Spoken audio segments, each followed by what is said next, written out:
అదే పథకాలకి పేర్లు మార్చి ముందుకు తీసుకెళ్తున్నటువంటి ఈ కూటమి ప్రభుత్వం మరొకసారి గడప గడపకి ప్రోగ్రామ్ని పేరు మార్చి ముందుకెళ్తున్నటువంటి పరిస్థితి.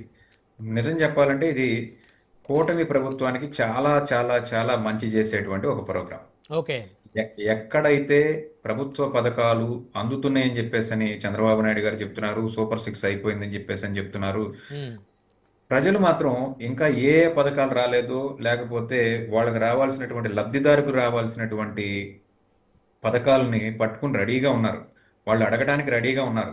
జగన్మోహన్ రెడ్డి గారికి సుమారుగా 2 సంవత్సరాల పైన టైం పట్టింది ఈ కార్యక్రమం చేయటానికి. ఎందుకంటే ఆయన టైంలో కరోనా అనేటువంటి ఒక మహమ్మారి వల్ల ఆయన 22లో స్టార్ట్ చేశాడు. 19లో గవర్నమెంట్ ఎండింగ్‌లో గవర్నమెంట్ స్టార్ట్ చేసి ఓకే. ఓకే. 22లో స్టార్ట్ చేశారు.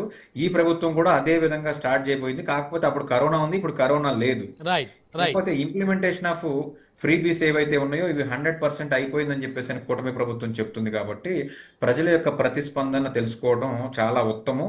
దీని మీద ఇంకా ఏవైనా లోటుపాట్లు ఉంటే గుర్తెరిగి ముందుకెళ్తే తప్పకుండా కూటమి ప్రభుత్వానికి మంచి జరుగుతుంది. రైట్. ధన్యవాదాలని చర్చలో పాల్గొన్నందుకు సింగళూరు వెంకటేష్ గారు, సజ్జా అజయ్ గారు, మొయినుద్దీన్ గారు, మస్తాన్ రావు గారు, అదేవిధంగా మనతో ఫోన్లో అందుబాటులోకి వచ్చిన వైసీపీ ఎమ్మెల్యే తాడిపల్లి చంద్రశేఖర్ గారికి అందరికీ పేరు పేరున ధన్యవాదాలు. మరి ఇది వాళ్ళ పవర్ డిబేట్ చూస్తూనే ఉండండి రాజ్ న్యూస్.